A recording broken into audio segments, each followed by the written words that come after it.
वाहिद जो प्रॉब्लम है ना वो यही है कि जी हमने इतने इतने बड़े सीबीडी बना दिए हैं, हमने इतने इतने प्लाजे खड़े कर दिए हैं, लोगों ने अगर अपने घर पे ही काम करना शुरू कर दिया तो ये कैसे भरेंगे। और यार फिलहाल आपका मसला होना चाहिए कि किसी तरह काम हो, कुछ ज़र मुबादला है, वो जब एक दफ़ा आना शुरू हो, जब एक दफ़ा इकोनॉमी का पहिया चलना शुरू होगा तो फिर प्लाजे भी भर लेना। क्रिएटिव राइटिंग बहुत ज़रूरी चीज़ है मेरे ख्याल में। जितनी आप किताबें पढ़ेंगे या जितनी फिल्में देखेंगे या जितने आपके आइडियाज़ जनरेट होंगे आपके जहन के अंदर, उतनी बेहतर आप क्रिएटिव राइटिंग कर सकते हैं। सर, ये जो ग्रामर की जो मामलात चल रहे हैं ना, चल मेरे बचपन आपके बचपन से लेके अब इन बच्चों के बचपन पे आ जाएं, द नेक्स्ट जनरेशन, सर वही सब कुछ चल रहा है। प्रैक्टिकली इस चीज़ को थोड़ा चेंज नहीं करना चाहिए? Should we not be focusing more कि जी बच्चे की क्रिएटिव राइटिंग स्किल्स बेहतर करो, बच्चे की डेटा कंजम्पशन और उस डेटा की एनालिटिक्स बेहतर करो।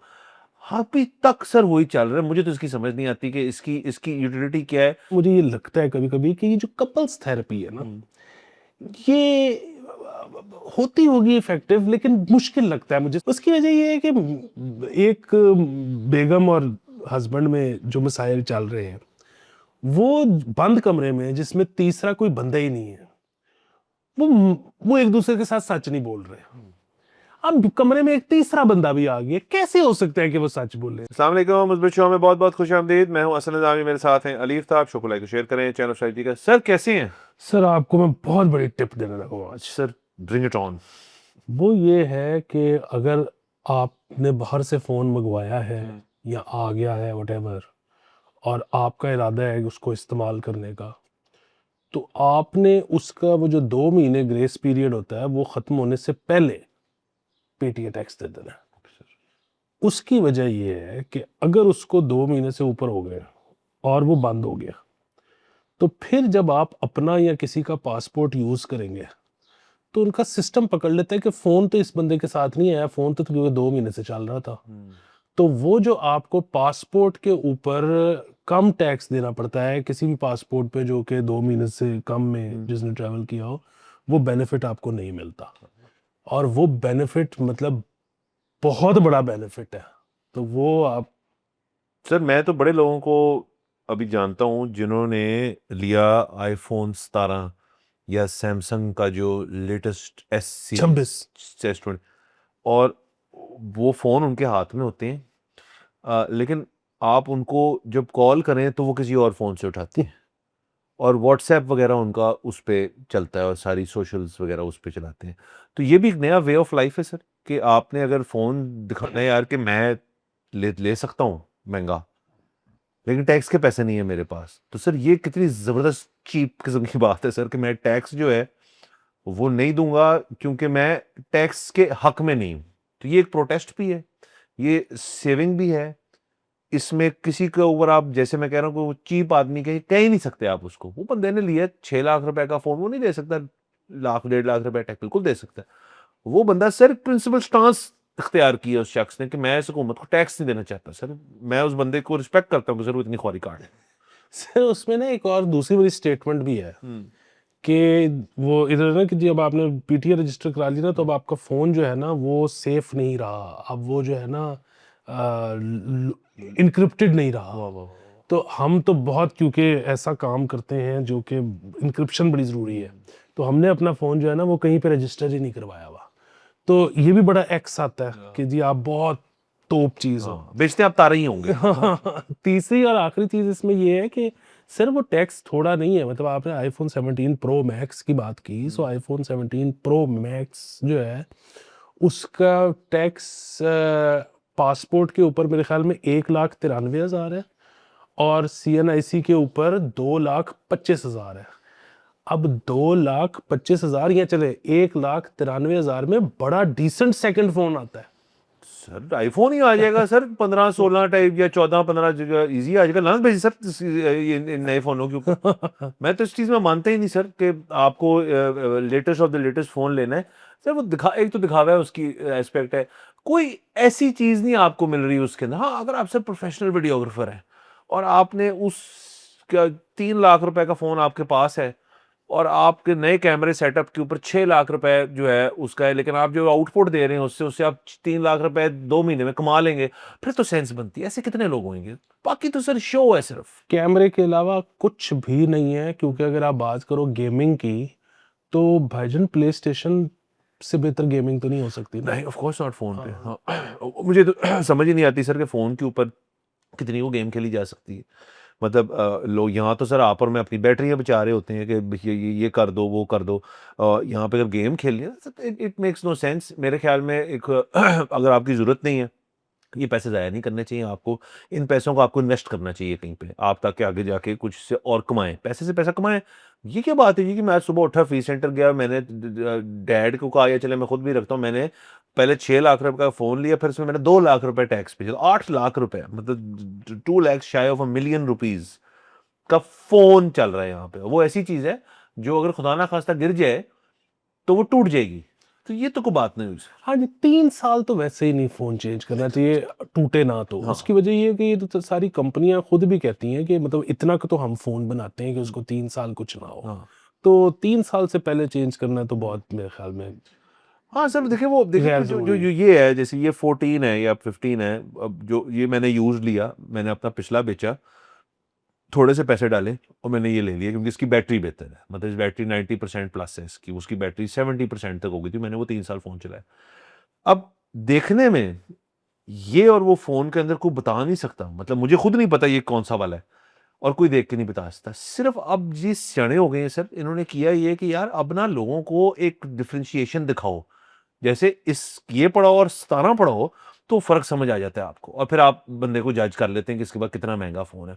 सिमिलरली सैमसंग में आपका वाला जो है, अब जो 26 है, उसमें और इसमें कोई कॉस्मेटिक चेंज इस किस्म का होगा ना कि बंदा 26 का है, ये 26 है। तो अब ना सर ये सयाने भी हो रहे हैं। ये अब ना पहले गलत गेम खेल रहे थे कि यार सिमिलर फ़ोन दें, कॉस्ट कट करें। अब है कि यार उसको वेरिएटेड कलर्स हों, उसकी लेंस की आउटलेट चेंज हो, थोड़ा बहुत तक को फनकारी हो उसके अंदर, ताकि डिफरेंशिएट हो, ताकि बंदा फिर मोटिवेट हो। वरना सर मैं अभी ये 14, 15, 16 तीनों जो आईफ़ोन पिछले हैं, वो तीनों किसी के पास हो, किसी को नहीं पता कौन-सा उसके पास है। बिल्कुल। और दूसरा मैं जो है ना वो मतलब मैंने ना ये ओप्पो-शोप्पो, एक तो ये कि ये भी कोई सस्ते फ़ोन्स नहीं हैं। नहीं। मैंने ये रखे नहीं, मुझे नहीं पता इनका कैसा सीन होता है। मैंने Xiaomi बहुत रखा है। हाँ। सो अगेन सिर्फ़ ना मतलब मैंने आईफ़ोन भी किसी दौर में चलाया हुआ है, सैमसंग मेरे पास है।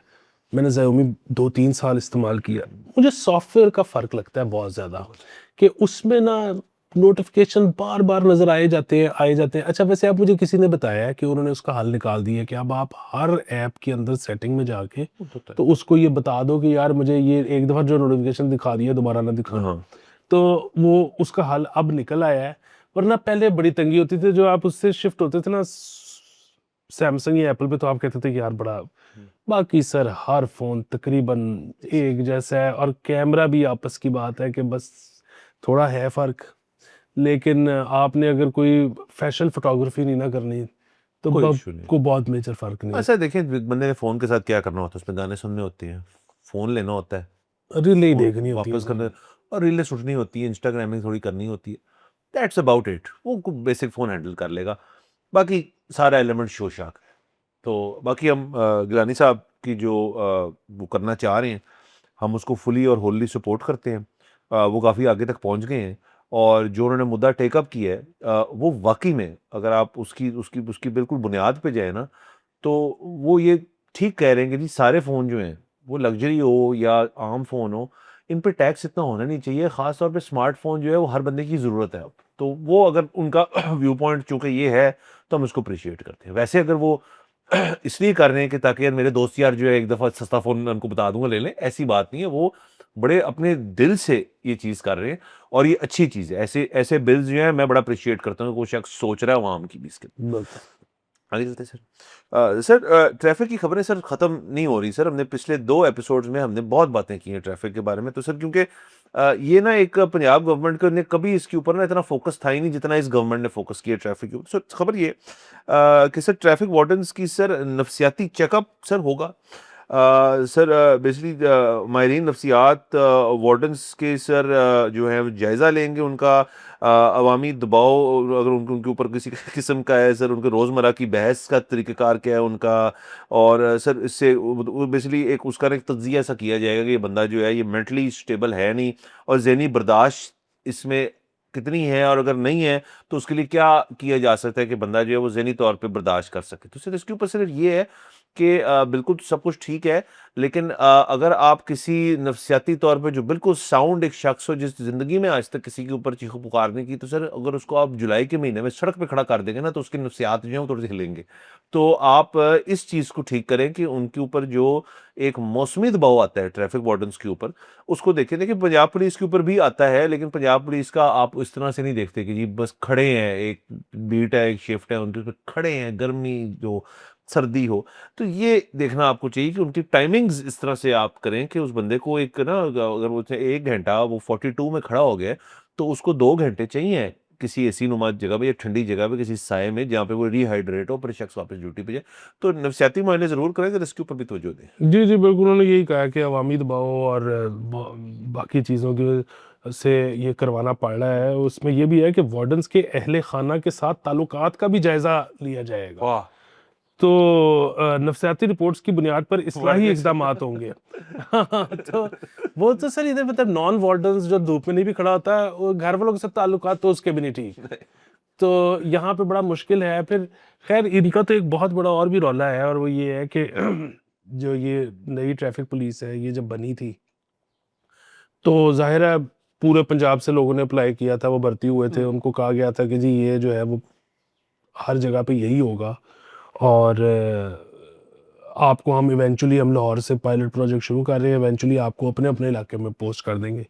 सो वो बहुत सारे शिकायत ये करते हैं कि जी हमारे अपने इलाकों में तो अभी तक ये वाली सर्विस शुरू नहीं हुई, तो हम तो अभी भी और आते हैं। लाहौर या जिस शहर में भी ये वाले सहूलत मौजूद है हम वहीं पे काम कर रहे हैं।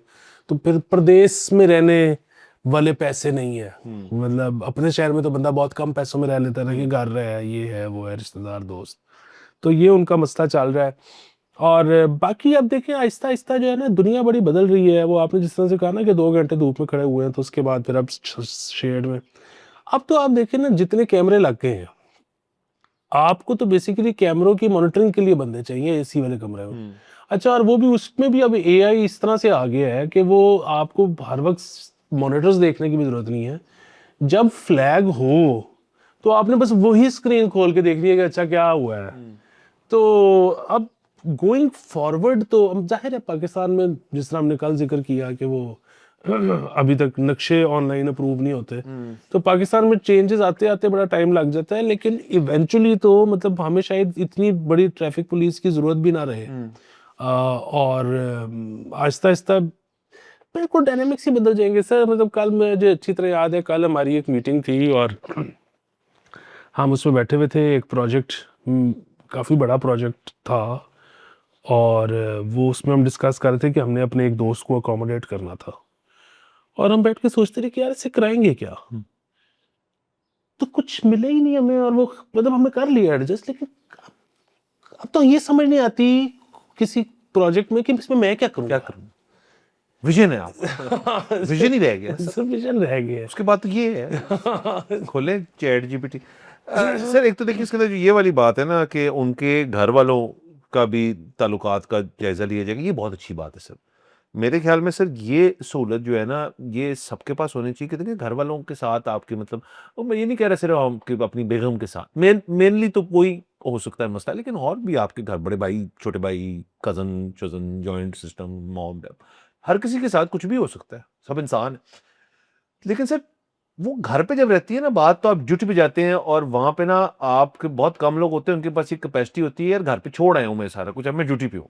नहीं, बहुत सारे लोग ये बैगेज जो है ये साथ लेके फिर रहे होते हैं शहर के अंदर, और वो एक स्पार्क ही होता है ना कि कोई बंदा कस्टमर खोलेगा जी, तो जी चलान भरे, आप कहेंगे मेरी डेट नहीं है, वो कहे यार तेरी ऐसी की तैसी बाहर आ, फिर मसला हो जाएगा, उसकी नौकरी जा सकती है शख्स की। तो बहुत अच्छा है कि ये बेसिकली हो क्या रहा है, ये जो माहिरीन नफ्सियात हैं, माहिर नफ्सियात, ये इनकी वेंटिंग करवाएंगे वहां बैठ के कि जी आप बताएं किसके साथ मसला है, और उसके ऊपर सर कोई अच्छे अच्छे टिप्स भी मिल सकते हैं ना, मतलब कोई यार कि जी आप लोग जो है गो ऑन ट्रिप, या फिर आप जो है थोड़ी बहुत ही ना लर्न टू लिसन वाली चीज, या सर, और फिर से जॉइंट सेशन भी हो सकता है कि भाई आपका बहुत ही ज्यादा तो ये सर बहुत अच्छी चीज है सर। दुनिया की जो अलग तरीन पुलिस एकेडमियाँ और पुलिस सॉरी सर्विसेज जो है दुनिया भर की, जो मौजूद ममालिक के अंदर है, उसके अंदर तो ऑन साइट इनके पास साइकियाट्रिक हेल्प होती है, क्योंकि देखिए पुलिसिंग बड़ा मुश्किल जॉब है, नफ्सियाती ज़रात होते हैं उसके, तो वो तो कोई अगर जैसे मुझे पता है कि LAPD में जैसे इसके ऊपर एक आर्टिकल भी आया था बड़ा अच्छा कि अगर आप अपना फायर आर्म डिस्चार्ज करते हैं उसका रेशियो बड़ा कम है।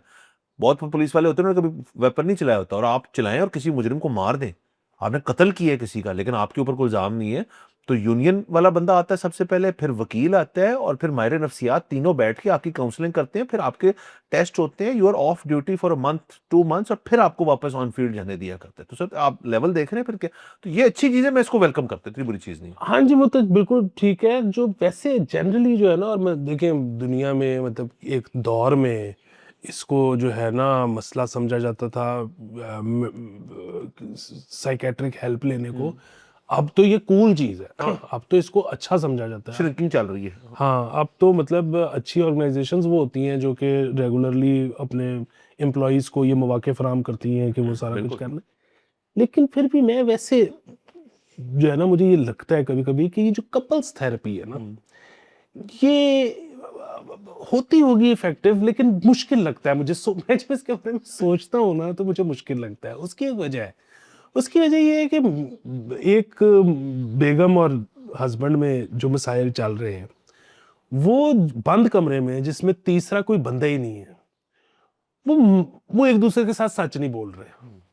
अब कमरे में एक तीसरा बंदा भी आ गया, कैसे हो सकता है कि वो सच बोले? सर देखिए कपल्स थेरेपी के ऊपर ये है कि उसको फिर ना हैट चेंज हो गई है उस थेरेपिस्ट की, वो अंपायर है सर वहां पे, सर वो अंपायरिंग करेगी ये या गी, वहां पे कोई भी हो सकता है।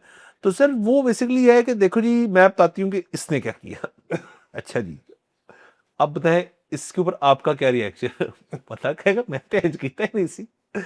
फिर सर वो ना उनके सामने बैठ के लड़ाई होगी, फिर अंपायरिंग होगी उसके अंदर कि नहीं यार ये जो है ना ये वाला आप ठीक नहीं है, और फिर इसके अंदर से वे आउट। सर मैं तो इस चीज को समझता हूँ कि ये बेहतरीन है। आपको हमेशा से क्या चाहिए होता है, दोस्त यार जो होते हैं सर, जब आप डेटिंग में होते हैं, शादी के बाद तो मामला चेंज होते हैं, लोग अपने इन्वॉल्व नहीं करते फ्रेंड्स को, लेकिन जब डेटिंग चल रही हो फिर तो सर अंपायर होते हैं, ठीक ठाक अंपायर होते हैं सर। फिर तो वो वाली चीज शादी के अंदर क्योंकि नहीं हो सकती और घर वालों को आप इन्वॉल्व नहीं करना चाहते, तो इसलिए कपल्स थेरेपी सर। सर मसला वही है कि देखिए उसने ना अंपायरिंग के दौरान उसने फैसला दे दिया। अब वो जाहिर है कोई तरीके से ही फैसला करते होंगे, बहुत डायरेक्टली नहीं कहते होंगे कि वो ठीक करो। हाँ DRS नहीं होता होगा सर। हाँ। लेकिन उसने एक जो है ना वो कर दिया कि आप ऐसे कर लें। मियाँ बीवी ने गाड़ी में बैठना है और जिसको ये लग रहा है कि उसके हक में फैसला हुआ है, उसने उसको कहना है कि हाँ फिर देखिए, और दूसरे ने उसी वक्त कहना है कि ये वेख्या इसलिए है कि मैं वहां पे चुप कर गया कि मैंने वो बात तो की ही नहीं थी। अब ये सर ये नहीं है ये सर और इसके अंदर एक और भी लेयर है सर कि आप जीते हैं, मर्द बहुत कम होता है लेकिन जीत के आप, क्योंकि आप ठीक होते हैं, मतलब ठीक हो सकते हैं लॉजिकली, मर्द भी बड़े अजीब लोग होते हैं, लॉजिक आपकी ये साइड काट देना शुरू में जो जो मुंह से टाइपो हुआ है ना। तो सर आप गाड़ी में बैठे आपकी बीवी आपकी तरह देखे, we are not coming back here again ये ठीक नहीं है। हालांकि रिकमेंडेशन शायद उन्हीं की हो कि चलते हैं, हमारे तो कम बहुत कम होते हैं जो कहेंगे चलो लेट्स गो टू कपल। अगर बीवी ने कह दी वो कह दी हम इसके पास नहीं वापस आ रहे, तो बंदा फिर फड्डा नया, क्यों जी बड़ी फिट है मैं तो बेहतरीन है तेरे का मेरी साइड ली है। तो सर ये ना एक एडिंग टू द प्रॉब्लम्स का एक हो सकता है। सर देखिए मियाँ बीवी जो है ना, मतलब अगर मियाँ ने को पीडियाट्रिशियन रेकमेंड कर दिया तो ये हो ही नहीं सकता कि बीवी को पसंद आ जाए। बीवी ने किया हो तो ये हो ही नहीं सकता मियाँ को पसंद आ जाए। अब और ये औलाद का मसला चल रहा है, मतलब जो कि दोनों के लिए उससे ज्यादा अजीज तरीन चीज हो नहीं सकती। बिल्कुल तो आप कह रहे हो उनके आपस के मसले श्रेक ठीक कर लो यार। नहीं हो सकता सर। सर इसमें भी सर मैं वही ढूंढ रहा था सर, मैं अभी आ जाती है सर। एक फिल्म मैंने देखी सर, मैंने पता नहीं यहाँ उसका जिक्र किया है या नहीं, लेकिन सर उसका है, सॉरी, हाँ द रोजेज। ये है बेनेडिक्ट कम्बरबैच और ओलिविया कोलमन, दोनों ब्रिटिश एक्टर्स हैं और बहुत ही बेहतरीन एक्टर्स हैं सर। अगर आपने मैरिज के ऊपर ना एक और ये थेरेपी वाला एंगल और मॉडर्न एक वे में देखना है कि उसको क्या होता है सर, व्हाट अ फिल्म। इसका नाम है द रोजेज, ये आप जरूर देखिएगा। अगर मैंने देखी, अली ने देख ली, तो हम इसको रिव्यू भी करेंगे। सर आगे चलते हैं, ये मुबारक हो ट्रैफिक वालों को, वो ठीक होने लगे। सर सर ये भी बड़ी अच्छी खबर है कि तलबा की अंग्रेजी बेहतर बनाने के लिए 50 करोड़ रुपए की मंजूरी दे दी गई है सर। इसके अंदर सर इनकी सर असातिज़ा की खसूसी ट्रेनिंग होएगी, तलबा की स्पीकिंग, रीडिंग और दीगर ज़ुबानों के अंदर सर इनको बेहतर किया जाएगा, तो इस पे तवज्जो दी जा रही है। अच्छी बात है सर, अंग्रेज़ी बेहतर हो, जितनी बेहतर हो उतनी कम है।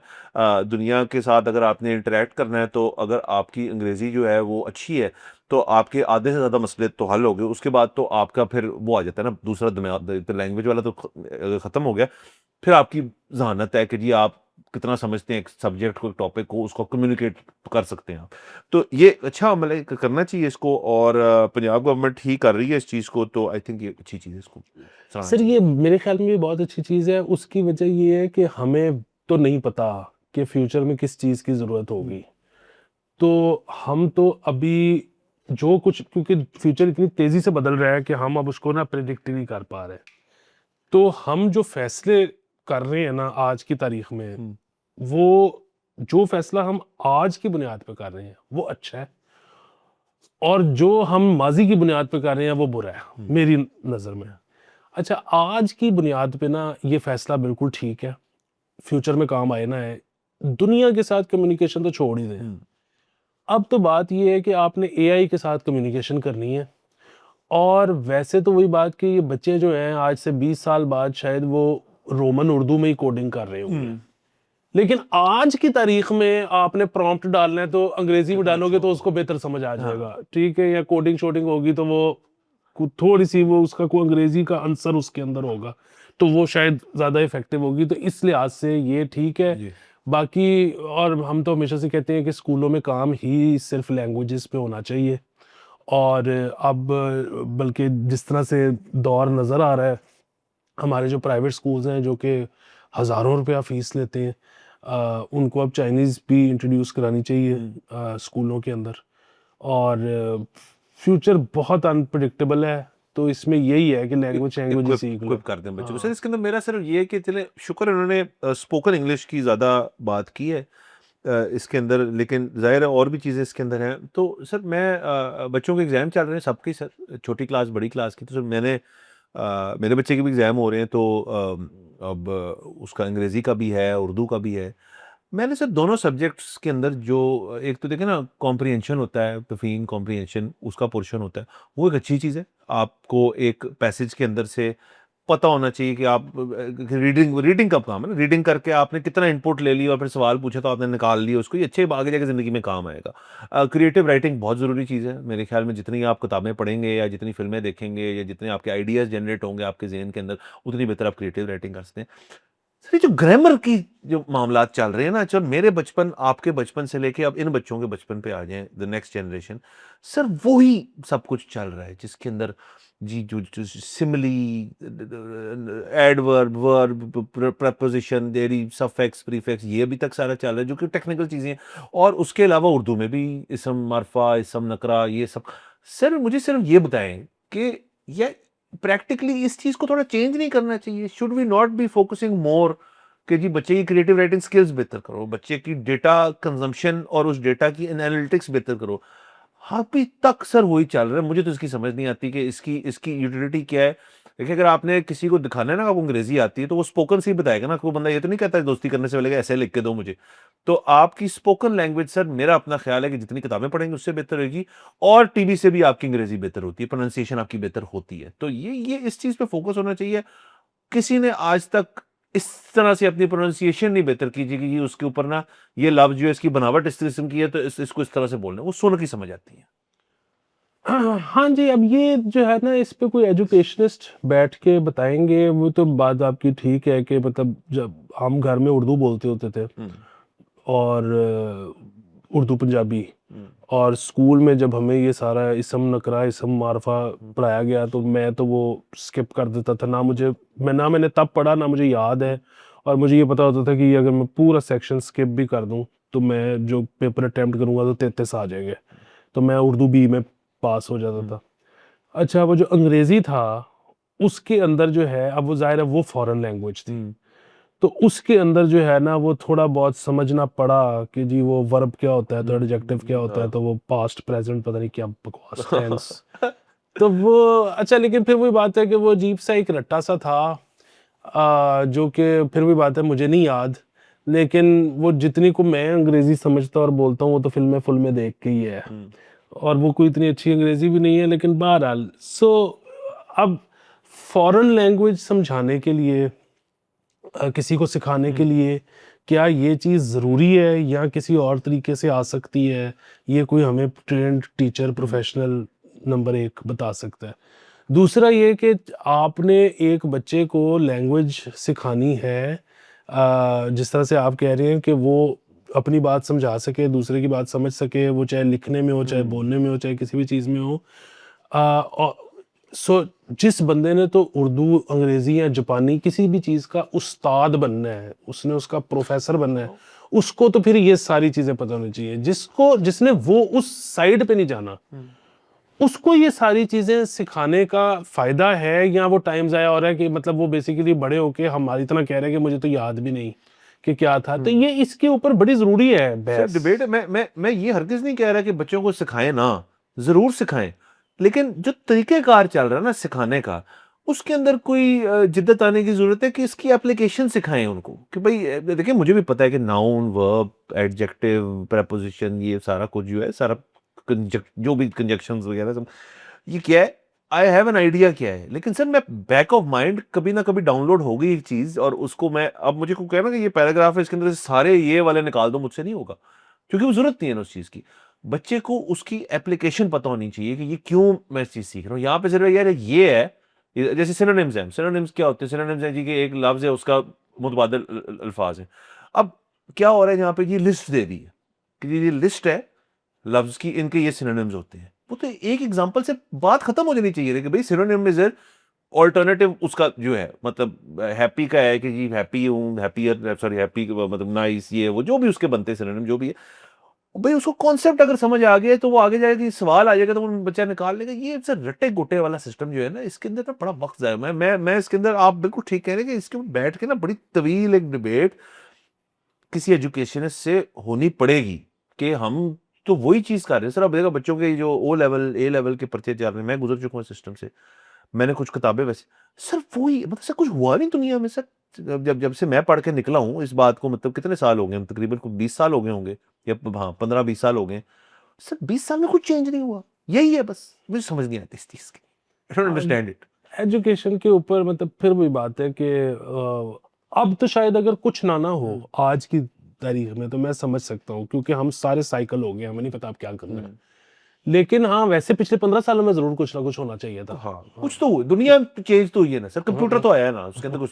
एनीवे सर, एक और खबर कर लेते हैं सर, ये भी बड़ी सर जरूरी खबर है, इंटरेस्टिंग है सर, कि सर जो हमारी जो cannabis control regulatory authority CCRA अच्छे दर है इसकी, जरूरी ये वो उस चीज़ को देखेंगे बेसिकली जी, कैनबिस जो हम यहाँ ग्रो करते हैं उसको सेफली, रिस्पॉन्सिबली अगर उसकी एक्सपोर्ट कर की जा सकती है, उसके लिए रेगुलेटरी अथॉरिटी है कि कोई खुद ना चर्स पी रहो। तो सर उन्होंने मांगे हैं 200 मिलियन रुपए अपने जो दफ्तर है, बिल्डिंग है रादर, उसको रेनोवेट करने के लिए। ये बिल्डिंग थी Pakistan council for renewable energy technologies, ये ministry of science and technology की बिल्डिंग थी। ये इन्होंने कैनबिस कंट्रोल को दे दी है, वो 20 करोड़ रुपए मांग रहे हैं उसकी अपग्रेडेशन और रेनोवेशन के लिए। सर अब इसके अंदर बड़ी बातें हो सकती हैं कि जी क्यों 20 करोड़ रुपए चाहिए, तो चलता फिरता एक दफ्तर था, अनलेस सर इन्होंने बेसमेंट में उगानी है तो उसके अलावा तो कोई रेनोवेशन नहीं चाहिए। नहीं, इसमें सबसे पहले तो मैं तजवीज़ ये दूंगा कि इसके नाम में तब्दीली लेके आए। मतलब ये रेगुलेशन तो बड़ी अच्छी बात है, लेकिन जो उसके पहले कंट्रोल आ गया ना, कंट्रोल लफ्ज नहीं ठीक। मतलब आप अब देखें ना, आप पॉपुलेशन कंट्रोल अब नहीं कह सकते, लोग माइंड कर देते हैं, पॉपुलेशन मैनेजमेंट। तो इसी तरह आप कैनबिस कंट्रोल नहीं, कैनबिस मैनेजमेंट या कैनबिस रेगुलेटरी अथॉरिटी भी बहुत है। बहुत है। आपने क्यों करना है कुछ भी मैनेज या कंट्रोल, क्योंकि कंट्रोल तो हम चाह ही नहीं रहे आप करें, हम तो चाह रहे हैं इसको भेजे बाहर, इससे पैसे कमाए। बिल्कुल। और तीसरी चीज़ ये कि सर यहाँ पे भी मतलब रिक्रिएशनली ना पीने दें, लेकिन किसी को अगर मेडिसिनली ज़रूरत है, मतलब किसी को पेन के लिए चाहिए, रिलीफ के लिए, तो फार्मेसी में दस्तयाब होनी चाहिए। बिल्कुल होनी चाहिए। तो सर मैं आपसे एग्री करता हूँ सर, मैं वैसे वो विजुअलाइज कर रहा था कि बंदा जाए और कहे यार ये वाला जरा सटीवा चेक कराना। नहीं तो फिर ऐसे होना चाहिए कि इसमें क्या मसला है। मतलब आपके यहाँ पे जो है वो डेक्लोरान नहीं मिल रही, लोग हेल्प नहीं सुट रहे। हेल्प नहीं सुट रहे, ब्रूफने नहीं चल रही, तो उसमें क्या मसला है? वो ज्यादा बल्कि नेचुरल है। हाँ, तो और फिर वही बात है कि वो जो कहते हैं ना कि मतलब अल्कोहल वगैरह के साथ एक चीज मंसूब है कि यार उसके बाद इंसान वाहियात हरकतें करती। अच्छा, इसके बाद तो जो है ना वाहियात में, इसके बाद आप हरकतें तो कर ही नहीं सकते, आप जरा लेजी से हो जाते हो। मतलब वाहियात ज्यादा से ज्यादा गुफ्तगू हो सकती है, काम कोई नहीं हो हाँ। सकता। तो वो वाला खतरा भी इसमें नहीं है। और तीसरी चीज ये है कि बिल्कुल ये रिन्यूएबल टाइप ऑफिस ना जाया हो रहा था, हाँ, अब इस ऑफिस का इस्तेमाल होगा अच्छी तरह होगा। अच्छी तरह। और वो देखे ना कि मतलब रिन्यूएबल्स तो उसको रिन्यूएबल के लिए दफ्तर थोड़ी चाहिए, आपको जगह चाहिए जहां आप रिन्यूएबल ठोकें, मतलब उधर आपने विंड मिल लगाए, उधर आप सोलर पैनल लगाएं, दफ्तर क्या करना है? सर बाबू ने कहीं तो बैठना है ना सर, ये भी यही हो रहा है सर। 20 करोड़ रुपए आपके ख्याल में सर क्या हुए हैं? दफ्तर पलेशियल सर, दफ्तर चाहिए सर उनको। फिर ये भी ना, प्लीज मेरी खुदा का वास्ता है, रिक्वेस्ट है कि ये जो इतनी सख्ती हुई हुई है ना कि घरों के अंदर बिजनेस नहीं हो सकता। अच्छा देखें, वो एक तो जाहिर है एक रेजिडेंशियल एरिया है, उधर आप कोई इस किस्म का काम शुरू कर दें कि आपके हमसाए आवाज़ार हो जाएं, बाहर गाड़ियों पे गाड़ियां बजनी शुरू हो जाएं, तो वो तो नहीं कर सकते। आपका एक साइलेंट ऑफिस है, ठीक है, आप 3 लोग हो उधर बैठते हो, या करी जाओ, किसी को क्या मसला होना चाहिए उससे? ये वाहिद जो प्रॉब्लम है ना वो यही है कि जी हमने इतने इतने बड़े सीबीडी बना दिए हैं, हमने इतने इतने प्लाजे खड़े कर दिए हैं, लोगों ने अगर अपने घर पे ही काम करना शुरू कर दिया तो ये कैसे भरेंगे? और यार फिलहाल आपका मसला होना चाहिए कि किसी तरह काम हो, कुछ ज़र मुबादला है। वो जब एक दफ़ा आना शुरू हो, जब एक दफ़ा इकोनॉमी का पहिया चलना शुरू होगा तो फिर प्लाजे भी भर लेना। अब ये सीबीडी जो इतना बड़ा बनाया है, तो ये तो कुछ नहीं बिका अभी तक। सर बिल्कुल मैं वही बात करने लगा था कि मेरे तक जो रिपोर्ट पहुंची है ना, please correct me if I am wrong, मुझे तो किसी ने ये बताया कि टोटल 5 प्लॉट बिके हैं। उसके अलावा प्लॉट क्यों नहीं बिके? और उसके अलावा जो अब ये हुकूमत खुद अखबार में 2-4 दफ़ा इश्तिहार दिए हैं कि जी ये आपको 4 मरले के 3-3 मंजिला प्लाजे बना के बेच रहे हैं। तो यार फिर वही बात, अगर 3-3 मंजिला ही प्लाजे बनाने थे तो फिर सीबीडी की क्या जरूरत थी? मतलब ये तो हाई राइज के लिए था, इधर पे जहाज उड़ते नहीं देते। सो अगेन एंड पे वही आ गया है कि यार बड़ा प्लॉट कोई नहीं ले रहा, तो फिर ऐसा करो कि छोटे छोटे ही फिलहाल लोग। निकालो। तो ये इसको छोड़े, अगर कोई काम होता है तो उसको करने दें। मतलब इस्लामाबाद में तो बहुत बड़ा इन्होंने क्रैकडाउन किया था, वो शायद उसमें चलो सिर्फ कोई सीडीए वाला मसला नहीं था, उसमें शायद कोई सिक्योरिटी वाला भी रौला हो। उन्होंने कहा जी किसी सूरत घर के अंदर दफ्तर नहीं चलेगा, सारे कमर्शियल एरिया में जाए। चले वो इस्लामाबाद की और डायनामिक्स है, यहाँ उसके हो और सकता है। से यहाँ हो सकता है, मतलब फिर अच्छा देखिए ना, यहाँ पे जिस तरह मैंने कहा, अगर तो हमसाया आवाज़ार हो रही हैं तो बिल्कुल नहीं करने देना चाहिए। लेकिन उसमें तो फिर ये देखें कि हमसाया अगर आवाज़ार हो रहे हैं तो ऑफिस को छोड़े, और जिन घर वालों की वजह से हो रहे हैं उनको भी नहीं छोड़ना चाहिए। मतलब यहाँ पे लोगों को तमीज ही नहीं है। एक तो छोटे छोटे घरों में 3 बंदे रहते हैं, 4 गाड़ियां रखी हुई हैं। अच्छा, गाड़ी एक घर की इस साइड पे खड़ी कर देते हैं, एक ऑपोजिट खड़ी कर देते हैं, दूसरा बंदा ना निकालने जो गया ना गुजरने। मतलब वो तो ऐसा शख्स अगर घर पे काम नहीं भी कर रहा तो उसको छितर मारो। सर एक तो ये गाड़ियों वाला सर किसी और दिन हम इसको छेड़ेंगे, क्योंकि एक कितनी, क्योंकि सर अब कार पूलिंग जो है ना एक नीड ऑफ द आवर है। 414 रुपए का पेट्रोल है। अब कार पूलिंग जो है वो कंपनियों को कहना चाहिए आपको, क्योंकि कुछ स्कूल जो है फोर्स करते हैं अब कि जी आप कार पूलिंग करें और हम पे रजिस्टर्ड करें आपके कार पूलिंग करें। दफ्तरों में भी होना चाहिए यार, इकट्ठे जाओ।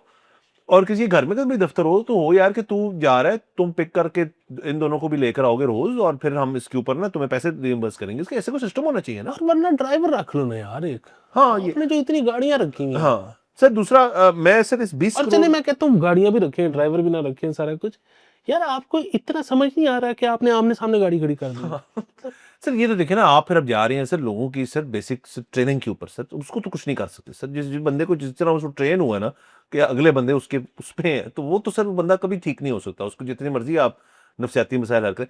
सर मैं असल में समझ गया हूँ सर इस 20 करोड़ रुपए को, अभी सर मुझे समझ आई। अगर तो ऐसे ही है तो बहुत आला। सर देखिए इनका कैनबस कंट्रोल रेगुलेटरी, हम इसको कैनबस रेगुलेटरी अथॉरिटी कहेंगे, इन्होंने पाकिस्तान के तमाम इलाका जात जहाँ पे ये चीज़ उगती है उसको ना उसको मैनेज करना है कि ये एक ऐसा प्रोडक्ट है जो आप लें। अब सर एक शख्स को पता चल गया यार कि ये अब इन्होंने ना रेगुलेट कर दिया इसको, तो वो एरिजोना से फ्लाइट लेके आ रहा है इनसे मिलने। और जब वो आएगा ना यहाँ पे तो वो आ रहा है सर एक ऐसी जगह से जो कि वीड सेंटर है, जहाँ पे बड़े मौलियात होते हैं, वहाँ पे नियॉन लाइट्स और हर किस्म का ब्रांड, एक स्मेल है, म्यूजिक लगा हुआ है, ये वो। तो अगर तो वो उससे 20 करोड़ रुपए ये दफ्तर बना रहे हैं किसी का, तो लानत है।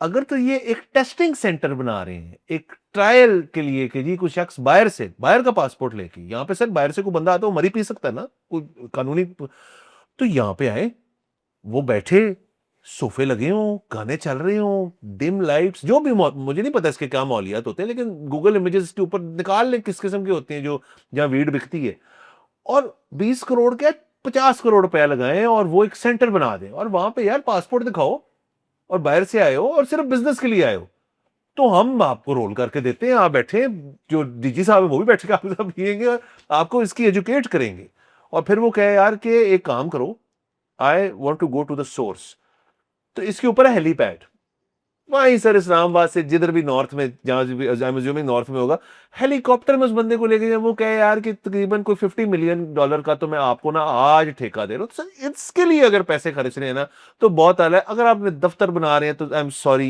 ये पैसे जाए। ये बड़ा अच्छा हो जाएगा अगर ये इस काम के लिए दफ्तर बना रहे हैं जैसे कि आपने फरमाया, और इसमें बहुत ज़रूरी है कि वहाँ पर जो लोग हों गोरों को एंटरटेन करने के लिए उनका एक्सपोजर हो, यस, वो कनाडा में वीड पार्लर्स में से होके आए वाह हो। वाह वाह वाह, वरना मतलब हम ऐसे लोगों को जानते हैं जिन्होंने किया हुआ है, हम उनकी ट्रेनिंग करवा देते हैं, वर्कशॉप करवा देते हैं। डन, उसकी वजह ये है कि सही, हम पहले श्रेक्स की बात कर रहे थे, ये श्रेक्स की जो सारी मतलब एक बड़ी चीज़ होती है कि आपकी अपॉइंटमेंट से पहले, बड़े डॉक्टर से मिलने से पहले, एक जो बाहर छोटा डॉक्टर बैठा होता है ना, वो आपकी हिस्ट्री ले रहा होता है। हाँ, वो आपसे इतना बुलवाता है कि जब तक आप बड़े डॉक्टर के पास जाते हो ना, तो आप वैसे ही हल्का महसूस होना शुरू होता है, आप कहते हो कि यार एदे हाथ च शिफा है। हालांकि आप निकल गया होता है सारा गुबार। तो इसी तरह आप मतलब कनाडा में जब अंदर चले जाओ ना, इसके अंदर डिस्पेंसरी के अंदर वीड, आपके ख्याल में आप उसे कहते हो कि यार ये जो तीजे डब्बे च पे है ना, ए मेनू दे दे, ना वो कहते हैं नहीं, कॉन्वर्सेशन होती है, मूड क्या है तुम्हारा, क्या करना है? करना क्या, क्यों करना? वो आपसे पौना घंटा गुफ्तगू कर, वो जो आप लेट करते हो ना, उससे पहले मसाइल हल हो चुके होते हैं जिंदगी के। सर आप बेसिकली कह ये रहे हैं कि फर्ज करें अमेरिका से लेट्स अज्यूम को आ रहा है, क्योंकि वहाँ काफी स्टेट्स में लीगलाइज्ड है, कैलिफोर्निया से बंदा आ रहा है, तो सर यहाँ के जो दफ्तर सिर्फ एक चीज के लिए, आप रिसर्च करें कि कैलिफोर्निया के अवाम के मसाइल क्या हैं। भाई उनको इकोनॉमी का मसला है, वहां पे $6 का गैलन हो चुका है, क्या चाहता क्या है, और वहां से जो नुमाइंदा आ रहे हैं, होमलेस जो हैं वो उनका हाँ, व्यू खराब कर हाँ, रहे हैं। क्या है मतलब चाहते क्या है। सर देखिए कितनी जबरदस्त क्रॉस कल्चरल एक अंडरस्टैंडिंग पैदा हो जाएगी, और फिर सर वो कैलिफोर्निया वाला आके कहे यार कि आपके क्या मसले हैं, तो आगे से बनता है how much time do you have, तो वो बैठ के सर तबादला ख्याल होएगा, उसके अंदर से ना फिर क्रॉस शेयरिंग होगी, वो कहेगा 2-3 हम भिजवाते हैं आपको, आप यहाँ पे भी रखने की, समझे, मतलब आप उसकी सीड्स बेचते हैं, आप देखें आपकी जमीन जरखेज है, उसके अंदर उगता है, यहाँ हो गए, हम अपना प्लांट बंद कर देते हैं, जहां से हम लेते ही आपसे ही, आप सर इसी तरह चीजें होंगी ना, ये दफ्तर अगर मेजें लग रही है ना, आई एम सॉरी, ये गलत बात है। बिल्कुल। और आप उससे पूछा अगर कोई कहे ना कि मैं कपल्स थेरेपी पे जा रहा हूँ, तो उसको अपना अपना चेक करेंगे, ये चेक करो नया आया काला नाग। तो मैंने हैवी डोज की जरूरत है। आप जाए सुन होके श्रिंक के पास से इजाजत देते हैं, अगले एपिसोड में मुलाकात होगी, खुदा हाफिज।